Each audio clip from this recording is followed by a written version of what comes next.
효력해가지고 쌍무계약의 효력이 나오죠. 일단 쌍무계약이라는 것은 쌍방 모두에게 채무가 있는 계약이 뭐죠? 쌍무계약이죠.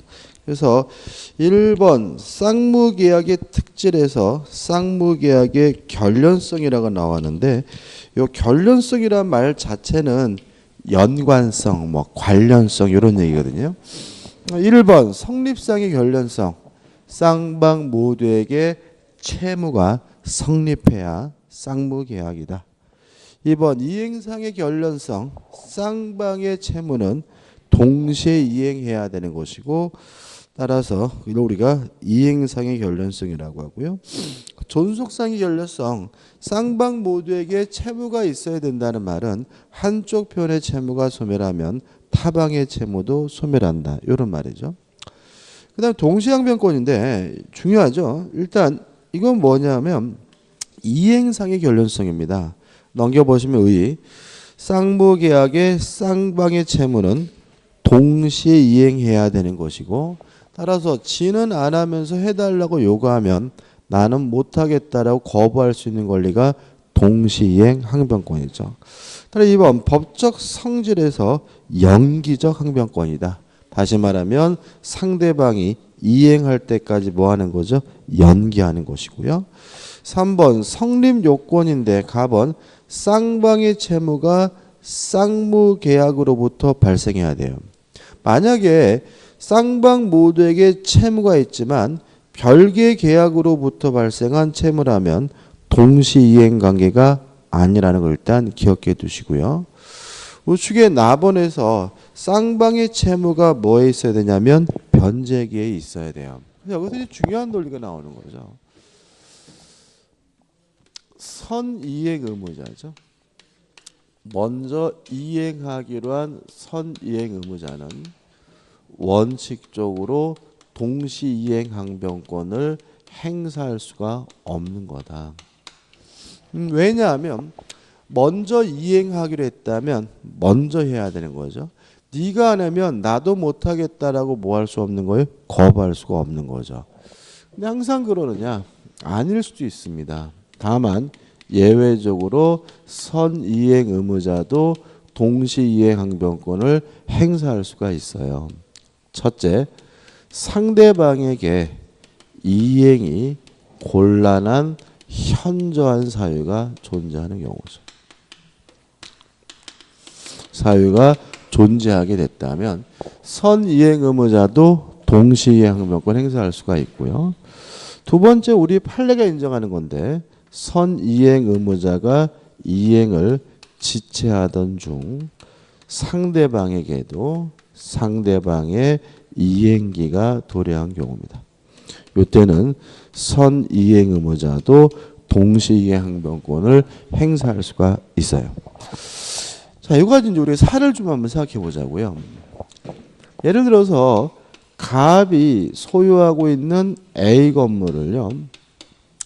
을과 만나가지고 매매 계약을 했어요.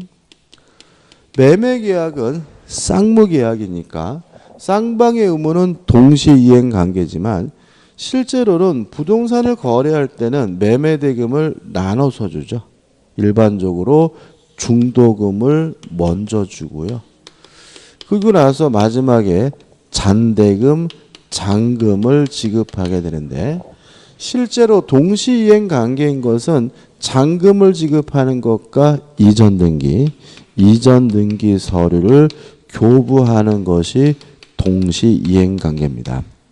따라서 중도금을 주기로 한 날 등기 서류 안 주면 중도금 못 주겠다라고 뭐 할 수는 없어요? 거부할 수는 없는 거예요. 왜냐하면 중도금은 선이행 의무이기 때문에 원칙적으로 동시이행 항변권을 뭐 할 수 없는 거죠? 행사할 수가 없는 거죠.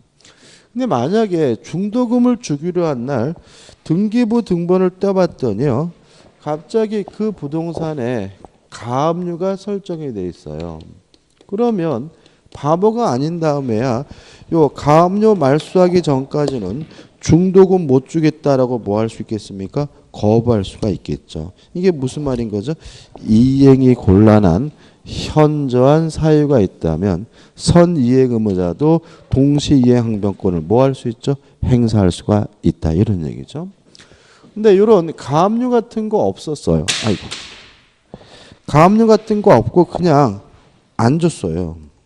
안 주고 그냥 버텼더니 중도금을 안 줬더니 드디어 잔금을 지급하기로 한 날이 됐거든요. 그럼 잔금을 지급하기로 한 날이 됐다는 말은 상대방도 등기 서류를 교부하기로 한 날이 된 거죠. 다시 말하면 이행을 지체하던 중 상대방의 뭐가 도래한 거죠? 이행기가 도래한 거죠. 그러면 원래부터 동시이행 관계였던 잔금뿐만 아니라 선이행 의무인 중도금까지 합쳐서 뭐죠? 동시이행 관계라는 얘기인 거죠. 물론 요 기간 동안에 지연배상금은 줘야 되겠죠. 요 기간 동안에 지연배상금, 지연손해금까지 뭐죠? 합쳐서 뭐가 되냐면 동시이행 관계가 된다. 여기 교재에 나와 있는 판례예요. 다시 말하면 중도금을 지체하던 중 잔금 지급 시기가 되면 상대방의 이행기가 도래한 거니까 을은 잔금뿐만 아니라 선이행 의무인 중도금과 지연금 계산까지 합쳐서 돈 못 주겠다라고 뭐 할 수 있어요? 거부할 수 있다. 이런 관계가 되는 거죠. 그 다음 넘겨보시면 답은 상대방이 채무의 이행 또는 그 제공을 하지 않고 이행을 청구할 것이거든요. 다시 말하면 지는 안 하면서 해달라고 요구할 것이잖아요. 그럼 역으로 말하면 을이 행사하고 있는 동시행변권을 없애려면 갑은 뭘 해야 돼요? 이행을 해야 된다는 뜻이 되는 거죠. 다시 말하면 이제부터 을은 정당한 이행 거절이기 때문에 대금을 안 주는 것이 더 이상 뭐가 있냐면 채무 불이행 이행지체가 아닌 거예요. 따라서 갑은 을에게 등기 서류를 먼저 주든지 아니면 법무사 사무실에다 맡겨놓든지 이행 또는 이행의 제공을 해서 을이 행사하고 있는 동시이행 항변권을 소멸시켜야 비로소 채무불이행을 이유로 계약을 해제하는 것이 가능하게 되는 거고요. 우리 판례에 따른다면 이러한 동시이행 항변권을 소멸시키기 위한 이행 또는 이행의 제공은 한 번 한 것만으로는 부족하고요. 계속되어야 한다는 것이 우리 판례 입장이라는 것까지 기억해 두시면 퍼펙트합니다. 항상 문제가 되는 것은 동시이행 항변권이 문제가 되면 결론이 이상해져요. 자, 우리가 전에 전세권이 소멸됐을 때 전세금에 반한과 목적물에 반하는 뭐죠? 동시이행 관계잖아요. 그래서 전세금을 안 준다는 이유로 경매를 신청하려면 먼저 집을 어떻게 해요? 비워줘야 한다 그랬죠. 이것도 같은 거예요. 을과 갑 간의 관계가 동시행 관계라면 을의 채무불이행 책임을 물으려면 갑은 먼저 뭘 해야 돼요? 이행을 해야 돼요. 아니면 뭐죠? 이행 제공을 해야 을이 행사하고 있는 동시항변권을 소멸시키고 동시항변권을 소멸시켜야 계약을 해지하는 등 채무불이행 책임을 물을 수 있다는 것이 우리 판례 입장이라는 거 꼭 기억해 주시기 바랍니다. 끝입니다. 그 다음에 라번해 가지고 동시이행항변권이 인정되는 경우가 나오는데요. 좀 복잡하게 나와 있죠. 여기서 우리가 좀 조심할 것은 뭐냐면 6번입니다. 어차피 동시행변권이 인정되느냐 안 되느냐가 문제일 테니까 동시이행변권이 인정되지 않는 거를 좀 꼭 기억해 두셔야 돼요. 첫째, 변제와 채권증서 차용증을 반환받는 것은 동시행관계가 아니다. 두 번째, 변제와 돈을 주는 것과 담보를 말소하는 것은 동시이행관계가 아니다. 다시 말하면 먼저 갚고 나중에 뭐죠? 담보를 말소하게 되는 거고요. 그 다음에 세 번째로 보증금 반환과 임차권 등기 명령제도에 따른 임차권 등기를 말소하는 것은 동시이행관계가 아니다. 시험에 잘 나오는 것은 돈을 갚는 것과 담보를 말소하는 것이 동시이행관계가 아니라는 거 참 잘 나오고요. 그 다음에 임차보증금의 반환과 임차권 등기 명령제도에 따른 임차권 등기를 말소하는 것은 뭐가 아니죠? 동시행관계가 아니다. 먼저 보증금을 반환하고 임차권 등기는 나중에 말소하는 것이라는 거 꼭 기억해 두시기 바랍니다. 끝입니다. 그 다음에 486페이지 오시면 이제 뭐가 나오냐면 효력이 나와요. 일단 동시이행 항변권이 인정되려면 주장을 해야 되는데 나번해가지고 본질적 효력은 요거죠.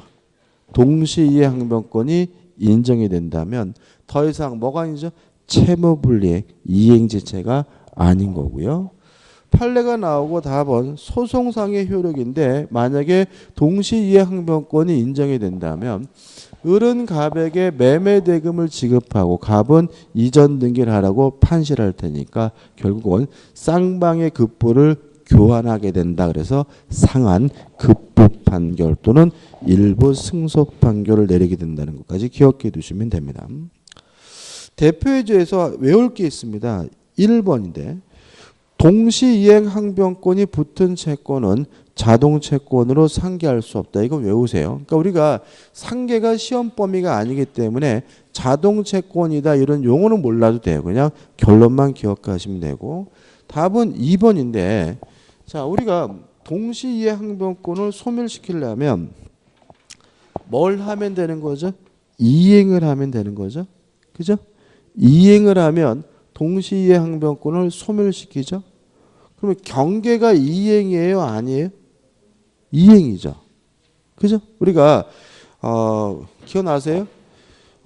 사기를 당했는데 별말 없이 이행을 하면 추인이잖아요.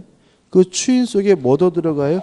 경계도 들어가거든요. 경계도 뭐예요? 이행이니까. 그러면 경계도 이행이니까 경계를 하게 되면 동시항변권이 뭐가 되겠어요? 소멸되겠죠? 따라서 답은 2번 동시이행항변권은 경계에 의하여 소멸하지 않는다는 지문은 뭐가 돼요? X다. 왜냐하면 경계도 이행이고 이행하면 뭐죠? 동시항변권은 뭐가 돼요? 소멸이 되니까요. 그 다음 우측에 이제 중요한 게 나오죠. 위험부담이 나옵니다. 위험부담에 대해서는 잘 정리하셔야 돼요. 이게 왜 그러냐면 어려워하십니다. 어려워하시고 복잡해하시고 또 문제가 나오면 사례 문제는 나오는데 자 어떤 문제냐면 후발적 불능이에요. 자 후발적 불능은 둘로 나뉩니다. 후발적 불능에 대해서 채무자에게 고의나 과실이 있는 경우와 후발적 불능에 대해서 채무자에게 아무런 고의도 과실도 없는 경우로 나뉘고요.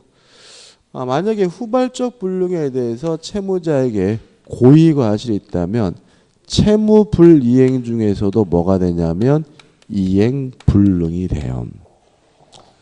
그 다음에 후발적 불능인데 채무자에게 아무런 고의 과실이 없다면 이게 뭐가 되냐면 위험 부담 문제가 됩니다.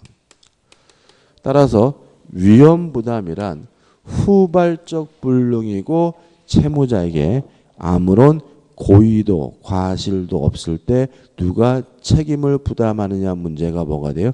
위험 부담 문제가 되는 거죠. 일단 결론부터 먼저 적어보면 원칙적으로 채무자가 부담합니다. 다만 항상 채무자가 부담하는 것은 아니고요. 예외적으로 위험을 채권자가 부담하는 경우도 있어요. 언제 위험을 채권자가 부담하냐면요. 첫째, 후발적 불능에 대해서 채권자에게 고의, 과실이 있는 경우. 두 번째, 채권자가 수령, 지체 중에 후발적 불능이 된 경우에는 위험을 누가 부담하게 되냐면 채권자가 부담하거든요. 그럼 예를 한번 들어볼게요. 갑이 소유하고 있는 A 건물에 대해서요. 을과 만나서 매매 계약을 하면 갑을 우리가 매도인이라고 하고 을을 매수인이라고 하는데 매매 계약할 때 건물이 멀쩡히 있었는데 지진이 나가지고 건물이 무너졌어요. 후발적 불능이죠.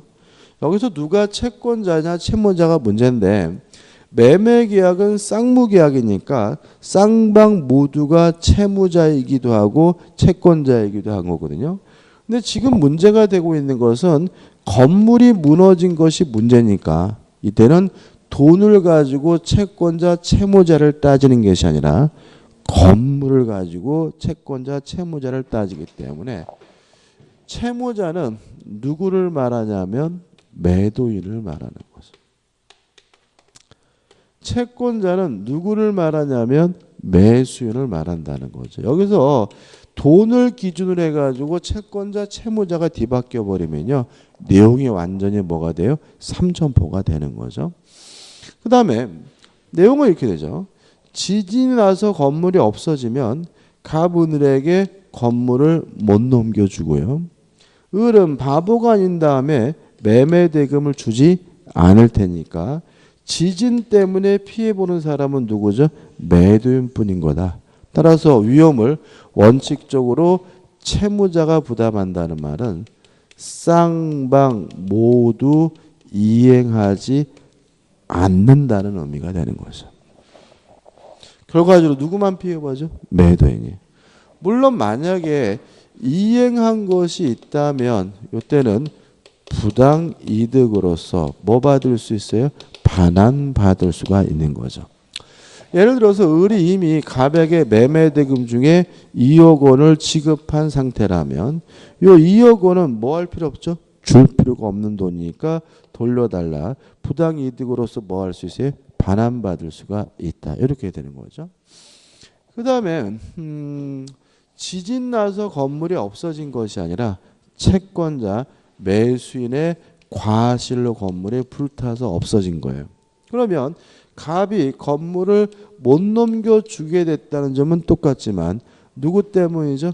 을 때문이니까 을은 갑에게 뭘 줘야 돼요? 매매대금을 줘야 돼요. 따라서 위험을 채권자가 부담한다는 말은 채권자인 매수인은 후발적 불능인데도 불구하고 대금을 뭘 해야 돼요? 지급해야 된다는 의미가 되는 거죠. 그래서 채권자에게 고의과실이 있거나 채권자가 수령지체 중에 후발적 불능이 된 경우에 위험은 누가 부담해요? 채권자가 부담한다는 말은 후발적 불능인데도 불구하고 채권자는 대금을 지급해야 된다는 의미가 된다는 것까지 기억해 두시면 됩니다. 끝입니다. 문제가 중요하거든요. 489페이지예요. 489페이지 보시면 대표 예조가 나오죠. 자, 한번 풀어볼게요.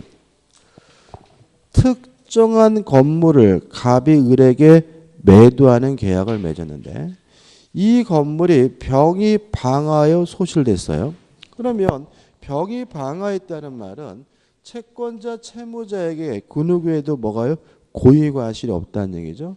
물론 위험은 원칙적으로 누가 부담해요? 채무자가 부담하니까 결론은 쌍방 모두 뭐 하지 않는 거죠? 이행할 필요가 없는 거잖아요. 그럼 답은 뭐가 되냐면 2번이 되는 거죠. 건물의 양도 의무는 면하고 대금 청구권도 소멸한다. 이게 뭐죠? 답이 되는 거죠. 2번 문제입니다. 갑과 을이 을 소유 주택에 대한 매매 계약을 체결하였는데 주택이 계약 체결 후 소유권 이전 및 인도존에 소실됐어요. 일단 이 문제는 후발적 불능이라는 것까지만 나와 있는 거죠. 그죠? 1번. 자, 여기서 이제 조심할 것이 뭐냐면 채권자 채무자를 메모하고 가자고요. 지금 을 소유 주택이니까 매도인이 누군 거예요? 을. 그죠? 그죠? 그 다음에 갑이 샀으니까 매수인이 누구예요? 갑인 거죠. 그러면 우리가 흔히 아는 매도인과 매수인이 뭐하고 있어요? 뒤바뀌어 있죠. 왜 이렇게 놓은 거예요? 헷갈리라고. 그죠? 그러니까 여기다가 뭐죠? 채무자가 누구예요? 을. 채권자가 누구예요? 갑. 이렇게 좀 적어놓고 시작하는 거죠. 자, 1번. 갑과 을의 책임 없는 사유로 주택이 소실됐어요. 그러면 쌍방 모두에게 고의 과실이 없으니까 누가 위험 부담해요? 채무자가. 따라서 을은 갑에게 매매 대금의 지급을 청구할 수 없다. O 맞는 지문이고. 2번 갑과 을의 책임 없는 사유로 주택이 소실된 경우 을이 계약금을 수령하였다면 갑은 그 반환을 청구할 수 있다. O 맞는 지문이죠. 다시 말하면 채무자가 위험을 부담한다는 말은 쌍방 모두 뭐 할 필요 없어요? 이행할 필요가 없으니까 1번은 맞고요. 또 이행한 것이 있다면 부당이득으로서 뭐 받을 수 있어요? 반환받을 수 있으니까 2번이 뭐죠? 맞는 거죠. 3번 갑의 과실로 주택이 소실됐어요.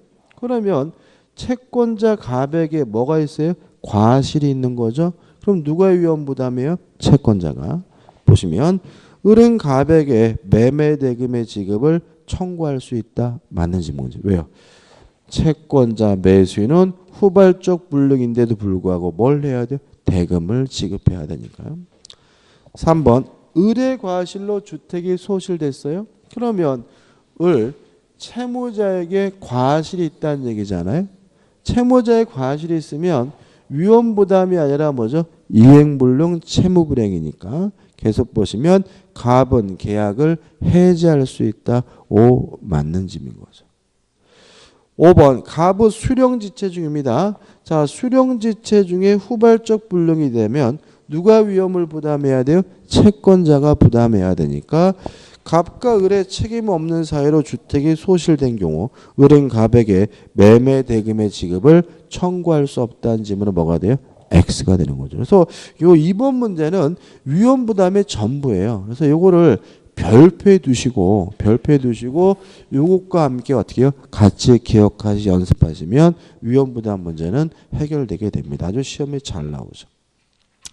그다음 넘겨보시면 이제 뭐가 나오냐면 제3자를 위한 계약이 나옵니다. 참 시험이 잘 내요. 저는 개인적으로 요 제3자를 위한 계약을 왜 잘 내는지 이유를 잘 모르겠어요. 근데 시험에 잘 나오고요. 일단 이 제3자를 위한 계약은 뭐가 중요하냐면 용어가 중요해요. 사례를 가지고 한번 해보죠. 병이 갑에게 1억 원을 빌려줘서 1억을 받을 돈이 있는데 갑이 돈을 갚아야 되는데 돈이 없어서 자신이 소유하고 있는 요 A 건물을 을과 만나가지고 매매 계약을 하면서 요 매매 대금을 을이 병에게 직접 지급하기로 했다면 이걸 우리가 제3자를 위한 계약이라고 하고요. 실제로 사례는 고정적입니다. 이 한 가지 사례만 가지고 시험 문제가 나오고 있으니까 주의하시기 바라고요. 여기서 병을 제3자 또는 수익자라고 합니다. 이 갑을 우리가 요약자라고 해요. 을을 우리가 낙약자라고 해요. 그래서 일단 교재를 보기 위해서는 누가 요약자고 누가 낙약자인지가 머릿속에 뭐죠? 들어와 있어야 되고요. 을이 병에게 대금을 지급한다. 을과 병 간의 관계를 우리가 수익관계라고 하고요. 갑이 을과 만나서 매매 계약을 했다. 갑과 을의 관계를 우리가 보상관계라고 하고요. 전에 병이 갑에게 1억 원을 빌려줬다. 병과 갑 간의 관계를 우리가 뭐라 그러냐면 대가관계라고 합니다. 이게 참 어렸을 때 잘 안 들어와요. 자, 이렇게 되면 이제 내용은 어렵지 않아요. 첫째, 보상관계에서 발생하는 모든 문제는 수익관계에 바로 영향을 줍니다. 다시 말하면 매매가 무효면 을은 병에게 매매 대금 안 줍니다. 매매가 취소가 돼도 을은 병에게 매매 대금은 안 주는데 여기서 꼭 기억해야 될 것은 뭐냐면 병은 보호의 대상으로서 제3자가 아니라는 점이죠. 자, 우리가 제3자 개념은 통정어휘 표시에 대해 했거든요. 이렇게 배웠습니다. 당사자 및 포괄생계인을 제외한 사람 중에서 새롭게 이해관계를 가진 사람이 제3자다. 새로 와야 되거든요. 근데 병은 요 매매계약에 처음부터 포함되어 있던 사람이기 때문에 뭐 하지 않아요? 새롭지 않아요. 그러나 제3자가 아니기 때문에 선이라 하더라도 뭐 받지 못해요? 보호받지 못하는 거죠. 예를 들어서 갑이 을과의 매매계약을 사기를 이유로 취소하면 을은 병한테 매매대금 안 줘요. 병이 뭐라 하더라도요? 선이라 하더라도. 갑과 을 간의 매매가 통정어휘 표시여서 무효면 을은 병에게 매매대금을 안 줘요. 병이 뭐라 하더라도요? 선이라 하더라도. 왜요? 병은 보호의 대상으로서 뭐가 아닙니까? 제3자가 아닙니다. 그 다음에 대가관계는 수익관계에 아무런 영향을 주지 않습니다. 다시 말하면 대가관계가 무효래도 을은 병한테 돈 줘야 돼요. 병이 갑에게 1억을 불려줬다는 사실이 나중에 무효임이 밝혀졌어요. 을이 신경 쓸 바는 아닌 겁니다. 계약 내용대로 병에게 매매대금을 뭐 하면 되는 거죠? 지급하면 그만인 거죠. 그 다음에 내용입니다. 병이 내가 그 돈을 직접 받겠다라는 수익의 의사표시를 했다면 이제 병은 을에게 직접 돈 달라 이행을 청구하는 거 가능해지고요. 또 을이 병에게 제때 돈을 주지 않아서 손해가 발생했다면 병은 을에게 손해배상을 청구하는 것이 뭐죠? 가능한데 조심할 것은 이 병은 계약의 당사자가 아니죠. 이 매매계약은 갑과 을이 체결한 거잖아요. 병이 한 것은 아닙니다. 따라서 병은 계약의 당사자가 아니까 병 스스로 계약을 해지하거나 취소할 수가 없고요. 또 만약에 이 매매가 무효가 되거나 취소가 되거나 해지가 돼서 원상 회복을 해야 된다면 계약의 당사자인 갑과 을이 할 문제지 병이 할 문제는 아닌 거죠. 따라서 병은 원상 회복 의무도 부담하지 않는다는 것까지 정리하시면 됩니다. 끝입니다. 그 다음에 마지막으로 병이 수익의 의사표시를 한 후에는 이제 갑과 을은 임의적으로 계약의 내용을 변경시킬 수도 없고요. 병의 권리를 소멸시킬 수도 없다는 것까지 정리하시면 끝입니다. 이렇게 다예요. 교재 좀 보는데요. 자, 490페이지 하단에 보시면 제3자를 위한 계약의 예가 나와요. 병전적 채무인수, 이게 뭐죠? 제3자를 위한 계약이거든요. 지금 우리가 공부한 이것도 뭐냐면 병전적 채무인수예요. 한번 생각해 볼까요? 자, 보세요. 지금 갑이 을에게 병에게 1억을 줘야 될 뭐가 있는 거죠? 채무가 있는 거잖아요. 근데 을이 병에게 1억 원을 대신 갚기로 했다면 갑이 부담하고 있는 채무를 을이 뭐 한 거예요? 인수한 거죠. 근데 특징은 만약 을이 병에게 돈을 안 주면 병은 여전히 누구한테도요?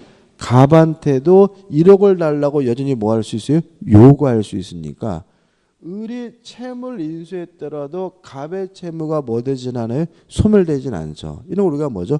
병전적 채무인수라고 하고요. 그래서 병전적 채무인수가 가장 전형적인 뭐죠? 제3자를 위한 계약이고, 그 다음에 또 밑에 변제를 위한 공탁, 제3자를 위한 계약이다. 그 다음에 가장 중요한 것이 뭐죠? 보험계약이죠. 보험계약도 뭐죠? 제3자를 위한 계약입니다. 다시 말하면 갑이 을이라는 생명보험회사와 생명보험계약을 하면 나중에 갑이 돌아가시면 보험금은 갑이 받는 게 아니라 자신들의 자식이나 와이프가 받는 거잖아요. 결국은 보험계약은 날 위한 것이 아니라 병을 위한 것이니까 이것도 뭐죠? 제3자를 위한 계약이 되는 거고요. 그다음 우측에 성질 보시기 바라고 원인관계에서 보상관계 넘겨보시면 대가관계. 보상관계가 어디고 대가관계가 어딘지는 꼭 머릿속에 들어와 있어야 되고요. 성립요건 보시면 되겠죠. 그 다음에 이제 4번에서 뭐가 나옵니까? 효력이 나오죠. 효력은 뭐 이게 전부인 거죠. 제가 아까 열심히 설명드린 내용들이니까 꼼꼼히 좀 보셨으면 좋겠고요. 자, 이제 어디로 갈 거냐면은 495페이지 오시면 뭐가 나오죠? 대표예제가 나와요. 한번 풀어볼게요. 제3자를 위한 계약에 관한 설명으로 틀린 것은 1번 수익자는 계약의 해제권이나 해제를 원인으로 한 원상회복 청구권이 없다. 왜요? 수익자는 계약의 뭐가 아니에요? 당사자가 아니니까요. 2번 수익의 의사표시란 수익자는 낙약자에게 직접 그 이행을 청구할 수 있다. 맞죠? 3번 낙약자는 요약자와의 계약입니다. 그러면 낙약자 요약자의 계약이니까 요거죠. 그럼 보상관계에서 발생하는 모든 문제는 수익관계 바로 뭘 줘요? 영향을 주기 때문에 낙약자는 요약자의 계약에서 발생한 항변으로 수익자에게 대항할 수 없다는 지문은 뭐죠? X가 되는 거죠. 다시 말하면 갑이 을에게 등기를 안 해주고 있어요. 그래서 을이 지금 뭘 행사하고 있냐면 동시이행 항변권을 행사하고 있다면 누구한테도요? 병한테도 주장할 수가 있는 거죠. 따라 답은 뭐죠? 3번이 되네요. 4번 채무자와 인수인의 계약으로 체결되는 병전적 채무 인수는 제3자를 위한 계약으로 볼 수 있다. 맞는 질문이고요. 5번 계약 당사자가 제3자에 대하여 가진 채권에 관하여 그 채무를 면제하는 계약이죠. 다시 말하면 둘이 만나가지고 병에 대한 채무를 면제하기로 했어요. 그러면 결국은 뭐가 되는 거죠? 둘 간의 계약으로 병이 뭐가 생겨요? 이득이 생기니까 이것도 일종의 뭐죠? 제3자를 위한 계약으로 볼 수가 있겠죠. 답은 3번입니다. 그 다음에 계약의 해제와 해지가 나오죠. 이것도 정리라고 교재를 좀 보도록 하죠.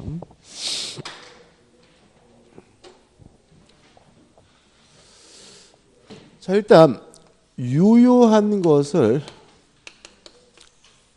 소급해서 무효화시키는 것을 우리가 그동안 뭘 공부했냐면 취소를 공부했죠. 취소란 유효한 걸 소급해서 무효화시키는 게 뭐죠? 취소입니다.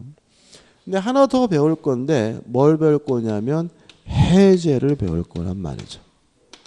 따라서 해제도 취소와 마찬가지로 유효한 것 소급해서 무효화시킨다는 점에서는 같아요. 일단 뭐가 다르냐 하면요. 첫째, 대상이 다른데 취소는 법률 행위에 대해서 하는 거고요. 해제는 계약에 대해서만 하는 겁니다. 따라서 단독 행위에 대해서는 취소는 할 수 있지만 뭐는 할 수 없어요? 해제는 할 수가 없습니다. 그 다음에 또 뭐가 다르냐면 사유가 다른데 취소 사유는 제한 능력을 이유로 취소할 수 있고요. 사기, 강박, 착오에 의한 의사표시 취소할 수 있죠. 다시 말하면 취소는 법에서 규정하고 있는 법정 취소 사유만이 존재할 뿐입니다. 이에 반해서 해제는 법정 해제 사유가 물론 존재하지만 약정 해제 사유도 존재하고요. 또 합의 해제에서 해제 계약이라는 것도 존재합니다. 다시 말하면 약정 취소 사유는 없어요. 취소 계약이라는 것도 없습니다. 취소는 법에서 정하고 있는 제한 능력, 착오, 사기, 강박 요 네 가지만으로만 뭐 할 수 있어요? 취소할 수 있는 거예요. 근데 해제는 법에서 정하고 있는 법정 해제 사유도 있지만 당사자 간에 약적으로 뭐 할 수 있어요? 해제할 수가 있는 거죠. 그래서 우리가 용어 같은 거 조심하셔야 돼요. 예를 들어 가지고 아파트를 샀는데 아이고 잘못 산 것 같아요. 그래서 전화해가지고 저 있잖아요. 저 계약을 하긴 했는데 취소하면 안 될까요? 그때 그쪽에서 그럽시다. 아이 다행이네요. 이거 뭐가 잘못된 거예요? 취소나 말을 쓰면 안 되는 거죠. 왜냐하면 취소는 제한 능력, 착오, 사기, 강박 네 가지 사유만으로 할 수 있잖아요. 그럼 지금 뭐예요? 제가요 좀 잘못 산 것 같은데 해제하면 안 될까요? 이렇게 해야 되는 거죠. 그럽시다. 그럼 뭐예요? 합의 해제, 해제 계약인 거잖아요. 다시 말하면 취소 계약이라는 것도 없고요. 약정 취소라는 것도 없고 오로지 뭐만 있는 거예요? 법정 취소 사유만이 있는 데 반해서 해제는 법정 해제 사유뿐만 아니라 약정으로도 해제 사유를 정할 수 있고요. 또 해제 계약을 할 수 있다는 점에서 차이점이 있게 되는 거죠. 그 잠깐 보시면은 495페이지 하단에 의죠. 유효한 계약을 그 효력을 소급적으로 소멸시키는 게 뭐죠? 해제다. 넘겨보시면 성질해가지고 해제는 승낙을 받지 않고 일방적으로 하는 법률행위니까 단독행위고요. 해제권은 뭐가 되겠어요? 형성권이 되겠죠. 따라서 약정 해제든 법정 해제든 승낙을 받지 않고 일방적으로 하는데 상대방으로부터 승낙을 얻어서 하는 것은 뭐가 되는 거죠? 해제 계약이 되는 거죠. 물론 해제 계약 뭐죠? 가능합니다. 근데 여기서 좀 조심할 것은 뭐냐면 지금부터 우리가 배우려고 하는 민법 규정은 해제 계약에는 적용되지 않아요. 제3자 보호 규정만 빼고. 다시 말하면 법정 해제에 관한 민법 규정은 어디에는 적용되지 않아요? 해제 계약에는 적용되지 않는데 다만 제3자 보호 규정만은 적용된다는 거 주의하시기 바라고요. 그 다음에 우측에 보시면은 취소, 해제 조건, 철회 읽어보면 될 것 같고 해제권의 발생에서 1번 약정 해제권 해가지고 당사자 간의 약정으로 해제권을 뭐 할 수 있어요? 유보할 수가 있는데 넘겨보시면 약정 해제권의 발생해가지고 굉장히 자세하게 나와 있는데 우리가 공부하는 약정 해제는요 두 가지죠. 계약금 계약. 계약금 계약을 하면 계약금을 포기하고 계약을 뭐 할 수 있죠? 해제할 수 있죠. 이건 뭐예요? 약정 해제인 거죠. 또 환매 특약을 해도 계약을 뭐 할 수 있냐면 해제할 수 있는데 이것도 뭐죠? 약정 해제가 되는 거죠. 근데 약정 해제권의 내용 한번 읽어보시면 되겠죠. 그 다음에 이제 바로 이제 2번에서 뭐가 나옵니까? 법정 해제권이 나오죠. 자, 정리를 좀 해보죠.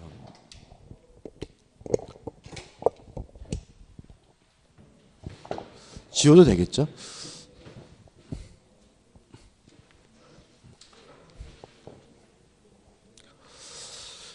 자, 법정 해제권, 법정 해제 사유는요, 한 가지입니다. 채무불이행이죠.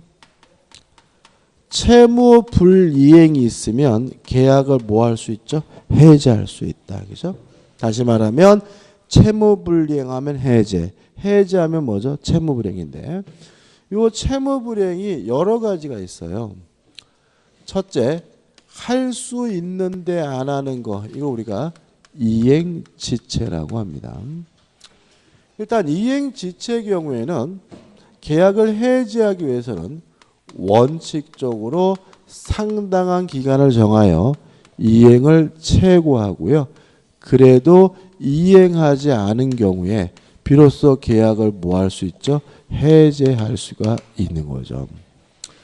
그리고 항상 최고를 해야 되느냐? 아닙니다. 예외적으로 이행지체의 경우에는 최고 없이 바로 계약을 해제할 수 있는 경우가 있는데 이 부분이 중요하죠. 첫째, 정기행위죠. 정해진 기한 내에 이행해야 의미가 있는 정기행위의 경우에는 최고 없이 바로 계약을 뭐 할 수 있습니까? 해제할 수 있습니다. 정기행위하면 가장 대표적인 것이 뭐죠? 웨딩드레스. 결혼식 날 입으려고 웨딩드레스를 맞췄어요. 그럼 최소한 언제까지는 와야 돼요? 결혼식 날까지는 와야죠. 그 다음날 와봐야 의미 없죠. 이런 걸 우리가 뭐죠? 정기행위라고 하고 정기행위는 최고 없이 바로 계약을 해제할 수 있습니다. 두 번째, 상대방이 불이행의 의사를 표시한 경우죠. 자, 전화 와가지고 안 하겠다는 놈한테 굳이 해지하기 위해서 뭐 할 필요 없습니까? 최고할 필요는 없는 거죠. 근데 여기서 조심할 것은 뭐냐면 상대방이 불이행의 의사를 표시하는 경우에는 이행기가 도래할 필요가 없다. 이해되시나요? 이달 말일, 아니 다음 달 말일까지 이행하기로 했거든요. 근데 오늘 전화 가지고 오늘 안 하겠대요. 굳이 다음 달 말일까지 뭐 할 필요 없어요? 기다릴 필요는 없는 거죠. 바로 오늘 당장 계약을 뭐 할 수 있어요? 해지할 수가 있고요. 두 번째, 이행 또는 이행의 제공이 필요가 없다. 이게 무슨 말이에요? 제가 지웠는데. 자, 채무 불이행을 이유로 계약을 해지하려면 상대방의 동시 이행 항변권을 소멸시키기 위해서 이행 또는 이행의 제공이 필요한 거잖아요. 다시 말하면 이행 또는 이행의 제공을 안 하면 상대방이 이행하지 않더라도 뭐가 아니에요? 이행 지체가 아니기 때문에 계약을 뭐 할 수 없다고요? 해지할 수 없다고 여기서 방금 적혀 있었잖아요. 개인적 어쩌기죠? 따라서 원래는 동시 이행 항변권을 소멸시키기 위해서 이행 또는 이행의 제공이 필요한데 안 하겠다는 놈을 위해서 굳이 뭐 할 필요는 없는 거죠? 이행 또는 이행 제공이 필요가 없는 거죠. 따라서 상대방이 불이행의 의사를 표시하면 최고 없이 이행기가 도래하지 않아도 바로 계약을 뭐 할 수 있어요? 해지할 수 있고요. 불이행의 의사를 표시하고 있는 경우에는 동시 이행 항변권을 소멸시키기 위한 이행 또는 이행의 제공도 뭐가요? 필요가 없다는 거 꼭 기억해 두시기 바랍니다. 그 다음에 두 번째 채무불이행은 이행불능이죠. 자, 이행불능은 할 수 없어서 못하는 것이니까 최고 없이 바로 계약을 뭐 할 수 있어요? 해지할 수가 있어요. 근데 여기서 조심할 것이 이 불능은 요거죠. 그죠? 후발적 불능이고 채무자에게 뭐가 있는 경우에 고의 과실이 있는 경우가 뭐죠? 이행불능이죠. 다시 말하면 요 불능은 무슨 불능만을 말해요? 후발적 불능만을 말하고요. 후발적 불능 중에서도 채무자에게 고의 과실이 있는 경우만을 의미하고요. 요 이행불능의 경우에도 이행기가 도래할 필요가 없고요. 또 동시이행 항변권을 소멸시키기 위한 이행 또는 이행의 제공도 필요 없다는 거 꼭 기억해 두셔야 되겠죠. 다시 말하면 다음 달 말일까지 이행하기로 했는데 오늘 불가능하게 됐어요. 굳이 다음 달 말일까지 뭐 할 필요 없어요? 기다릴 필요가 없는 거고요. 할 수 없게 된 사람의 동시 이행 항변권을 소멸시키기 위해서 이행 또는 이행의 제공도 뭐가요? 필요가 없음을 주의하시기 바랍니다. 실제로 이 부분이 제일 중요합니다. 시험에서. 그 다음에 세 번째 채무불이행은 불완전 이행이죠. 하긴 했는데 완전하지 않아요. 둘러다닙니다. 추후에라도 완성이 가능하다면 이행지체와 마찬가지로 최고를 해야 계약이 해지할 수 있고요. 추후에 완성이 불가능하다면 이행 불능과 마찬가지로 최고 없이 바로 계약을 뭐 할 수 있죠? 해지할 수가 있습니다. 그 다음 네 번째로 채권자의 수령지체입니다. 자, 우리 판례에 따른다면 채권자는 채권만 있는 게 아니라 수령할 채무도 있다고 보고요. 따라서 채권자가 수령을 지체하는 것도 채무불이행이기 때문에 채무자 측에서 계약을 해지할 수가 있는데 주의하실 것은 불능이 아니라 뭐요? 지체니까 이것도 상당한 기간을 정하여 수령을 최고하고요. 그래도 수령하지 않으면 그때 비로소 계약을 해지하는 것이 가능하다는 거 꼭 기억해 두시기 바랍니다. 그래서 해제는요, 총 4가지 사유로 계약을 뭐 할 수 있는 거예요? 해제할 수 있는 거예요. 해제와 관련해서 우리가 해제 못하는 것을 기억한다면, 첫째, 우리 판례에 따른다면 사정이 변경됐다는 이유로는 원칙적으로 계약을 해제할 수가 없다고 봐요. 두 번째, 주된 채무가 아닌 부수적 채무의 불이행이 있는 경우에도 원칙적으로 계약을 뭐 할 수 없다고 봐요? 해제할 수 없다고 보거든요. 결과적으로 두 가지는 뭐 할 수 없는 거예요? 해제할 수 없는 거니까 우리 판례와 민법에 따르면 해제할 수 있는 사유는 총 요거까지 뭐가 되죠? 이게 전문 거죠. 자, 그 다음에 효과입니다. 해제를 하게 되면 계약이 소급해서 실효가 된다, 무효가 돼요. 따라서 이행하기 전이면 뭐 할 필요 없어요? 이행할 필요가 없는 거고요. 이행한 것이 있다면 첫째, 원상회복을 하게 되는데 원상회복할 때 금전이라면 반드시 뭘 붙여야 돼요? 이자를 붙여서 돌려받을 수 있고 이자는 연 5%입니다. 그 다음에 두 번째, 계약을 왜 해제했냐면 채무 불이행이어서 계약을 뭐 했어요? 해제한 것이니까 원상회복과 별도로 뭘 청구할 수 있는 거죠? 손해배상을 청구할 수가 있는데 물론 이 손해는 무슨 이익 배상입니까? 이행이익 배상이겠죠. 그 다음에 세 번째로 해제가 되면 소급해서 무효가 되니까 제3자 보호 문제가 발생하게 돼요. 일단 첫 번째 우리가 좀 생각해 볼 것은 뭐냐면 해제 전에 이해관계를 갖게 된 제3자는 선이든 악이든 묻지 않고 보호가 되지만 해제 후에 이해관계를 갖게 된 제3자는 선의인 경우에만 보호가 되고요. 악인 경우에는 보호되지 않는다는 거 꼭 기억해 두셔야 돼요. 따라서 이 부분은 뭐가 중요하냐면 순서가 중요해요. 순서가. 그 다음에 세 번째로 이거 저번에 안 했던 것 같은데 주택 임차인입니다. 주택 임차인이 해제로부터 제3자로서 보호받을 수 있느냐 문제에 대해서 우리 판례는 만약에 주택 임차인이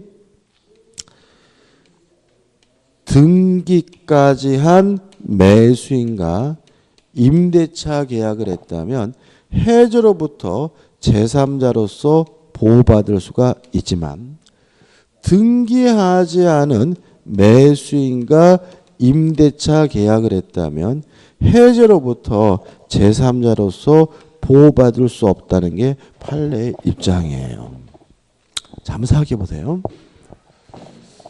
갑이 소유하고 있는 아파트 주택을요, 을과 만나서 매매 계약을 하고요. 갑이 을에게 이전 등기를 해줬거든요. 자, 등기까지 한 을과 매수인과 병이 만나서 주택 임대차 계약을 했고요. 이 사람은 인도받았고 동사무소 가서 주민등록까지 했는데 을의 채무불이행을 이유로 갑이 을과의 매매 계약을 해제했다면 이 병은 선악불문하고 보호를 받습니다. 따라서 해제가 돼서 갑에게 뭐가요? 소유권이 돌아오면 갑은 병에게 나가라고 요구할 수가 없고요. 나중에 임대차 계약이 끝나면 임차보증금도 병은 누구에게요? 갑에게 달라고 뭐 할 수 있습니까? 요구할 수가 있습니다. 이해되시죠? 그죠? 근데 만약에 이런 경우도 있어요. 갑이 소유하고 있는 아파트에 대해서요, 을이 만나가지고 매매 계약을 하고 을이 자기 앞으로 등기는 안 했는데 갑으로부터 임대차 할 수 있도록 허락을 받은 후에요. 요 매수인과 병이 주택 임대차 계약을 했고요.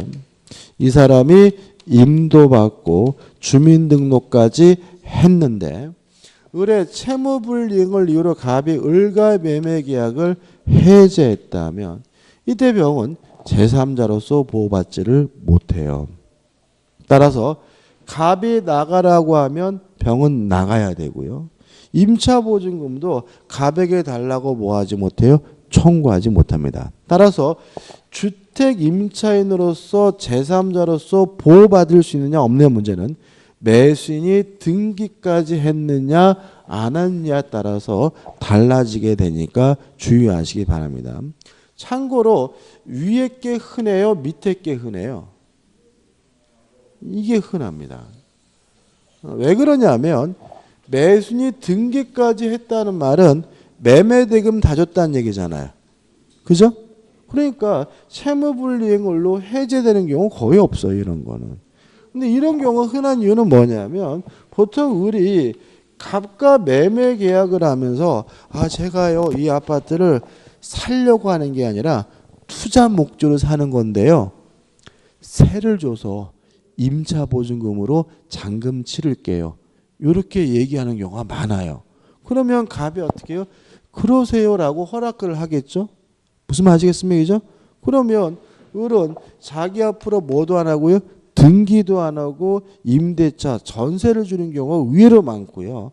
이런 상태에서 병이 을에게 임차보증금을 줬는데 을이 뭐죠? 도망가 버리면 잔금도 안 주니까 갑이 을과의 매매 계약을 뭐 해버려요? 해제해버리면 이 주택 임차인은 전혀 뭘 받지 못해요? 보호받지 못하게 되니까 주의하시기 바랍니다. 그래서 실제로 이런 일이 벌어질 때 특히 누가 조심하셔야 되냐면 중개업자가 조심하셔야 되는 거예요. 무슨 말 아시겠어요? 중개업자가 이 사람이 얘한테 보증금을 주도록 냅두면 안 되고 셋을 다 불러가지고 이 사람이 주는 보증금을 누구한테 주도록 유도해야 돼요? 갑한테 주도록 유도를 해가지고 이걸 했어야지. 그냥 냅둬버리면 중개업자 이것도 뭐예요? 중개업자도 고소당합니다. 이런 경우에는 조심하시 바라고 시험에 잘 나오니까 유의하시기 바라요. 끝입니다. 자, 교재 내용도 한번 꼼꼼히 보시기 바라고요. 제가 뭐 다 설명드린 거죠. 뭐 추가할 것은 504페이지 오시면 해제권에 뭐가 나오냐면 불가분성이 나와요. 자, 이건 뭐냐면 해제권자가 여러 명인 경우란 거거든요. 이때는 전원이 전원에 대해서 해제권을 행사하고 또 한 사람이라도 해제권이 없어지면 다른 사람은 더 이상 해제할 수가 없다. 이 얘기거든요. 이게 왜 그러냐면 우리가 지역권 불가분성할 때 이런 거 있잖아요. 긍정적인 것은 한 사람이 부정적인 것은 전원이잖아요. 근데 계약을 해제하는 것은 계약을 소급적으로 무효화시키는 거니까 부정적인 거예요. 그러니까 해제권 행사는 뭐예요? 부정적인 것이니까 전원에서 전원으로 하는 거고요. 거꾸로 해제권이 없어지는 것은 뭐예요? 긍정적인 거니까 한 사람만 해제권이 없어지면 다른 사람도 더 이상 뭐하지 못해요? 해제하지 못한다. 이렇게 되는 거죠. 그 다음에 해제 효력해서 설명드린 내용 나니까 한번 꼼꼼히 보시기 바라고 특히 판례도 제가 설명드린 내용이죠. 506페이지 오시면 원상회복 의무 나와 있죠. 한번 보시기 바라고 507페이지 오시면 4번 해제 효과의 동시이행 해가지고 쌍방의 의무는 동시이행관계란 말이 나오죠. 그다음 508페이지 오시면 이제 뭐가 나오냐면 해제권의 소멸이 나와요.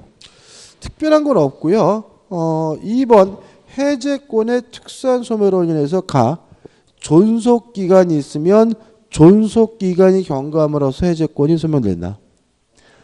그 다음에 두 번째는 상대방은 해제권 행사 여부에 대해서 최고할 수 있고요. 최고 기간 내에 해제권 행사하지 않으면 해제권이 뭐죠? 소멸된다. 해제권자 스스로가 원상회복이 불가능한 상태를 자초했다면 그때는 해제권이 뭐가 돼요? 소멸되고 해제권자가 여러 명인 경우에는 한 사람이라도 해제권이 소멸되면 다른 사람은 또 뭐죠? 해제할 수가 없다는 말이 나오죠. 대표이제 풀어볼까요? 이행 지체율이란 계약 해지에 관한 설명으로 틀린 것은 1번 이행의 최고는 반드시 일정 기간을 명시하여 최고해야 하는 것은 아닙니다. 2번 계약의 해지는 손해배상 청구에 영향을 미치지 않는다는 말은 해지한 후에 원상회복도 청구할 수 있고 별도로 손해배상도 청구할 수 있다는 얘기니까 맞는 얘기고요. 다음은 당사자 일방이 정기행위를 일정한 시기에 이행하지 않았어요. 말장난인데 정기행위의 경우에는 최고 없이 바로 계약을 해지할 수 있죠. 그 말은 할 필요가 없는 건 뭐예요? 최고고 뭐는 해야 돼요? 해제한다고는 해야 되는 거죠. 그죠? 최고 없이 바로 계약을 해제할 수 있다는 말은 최고는 할 필요는 없지만 뭐는 해야 돼요? 해제는 해야 되는 것이니까 이행하지 않으면 상대방은 이행의 최고 없이 계약을 해제할 수 있다. 맞는 질문이죠. 맞는 질문이죠. 4번 당사자 쌍방이 수인이에요. 부정적인 것이니까 전원에서 전원으로 해야죠. 따라서 계약의 해제는 그 1인에 대하여 하더라도 효력이 있다. X가 되는 거죠. 답은 뭐죠? 4번이네요. 5번 쌍무계약에서 당사자 일방의 이행을 제공하더라도 상대방이 이행할 수 없음이 명백한지 여부는 계약 해제 시를 기준으로 판단해야 한다. 맞는 점인데 큰 의미는 없습니다. 그 다음에 계약이 해지인데요. 일단 해지는 임대차와 같은 계속적 계약을 장래향하여 그 효과를 소멸시키는 걸 우리가 뭐죠? 해지라고 해요. 해지권의 발생에서 약정 해지권이 있고 법정 해지권인데 법정 해지권은 임대차에서 공부할 내용인 거고요. 넘겨보시면 나번에서 자 우리가 사정 변경을 이유로는 계약을 뭐 할 수 없죠? 해지할 수가 없는데 우리 판례는 사정 변경을 이유로 해지는 가능하다고 판시하고 있다는 거 결론 기억해 두시면 되고요. 해지권의 행사에서 행사 방법 일방적 의사표시로서 하면 되고요. 해지권의 불가분성 해지와 똑같아요. 해지권의 행사는 전원에서 전원으로 한 사람이라도 해지권이 소멸하면 다른 사람도 해지권이 뭐하게 돼요? 소멸되게 되고요. 효과 좌측 맨 밑에 소급하지 않고요. 우측에 보시면 해지 기간이 나누고는 임대차에서 배울 문제고 청산 의무가 있고 별도로 손해배상을 뭐 할 수 있냐면 청구할 수가 있습니다. 대표 해지가 나오죠. 계약의 해제에 관한 설명으로 틀린 것은 1번 계약 해지 의사표시는 묵시적으로 할 수 있다. 2번 해지 의사표시 상대방에게 도달함의 일을 철회하지 못한다. 3번은 임대차 내용이고 4번 당사자 일방이 수인인 경우 그중 1인에 대한 해지권 소멸한 때는 다른 당사자에 대해서 소멸하죠. 5번 특별한 약정이 없는 한 합의 해지. 이건 채무 불이행이 아닙니다. 합의로 해지인 거니까 손해배상 청구하지 못하고요. 또 돈에다 굳이 뭘 붙일 필요 없어요? 이자를 붙일 필요가 없으니까 합의 해지인의 반환할 금전에는 그 받은 날로부터 이자를 가해야 한다는 지문은 X가 되는 거죠. 좀 쉬었다가 이제 매매로 들어가도록 하겠습니다.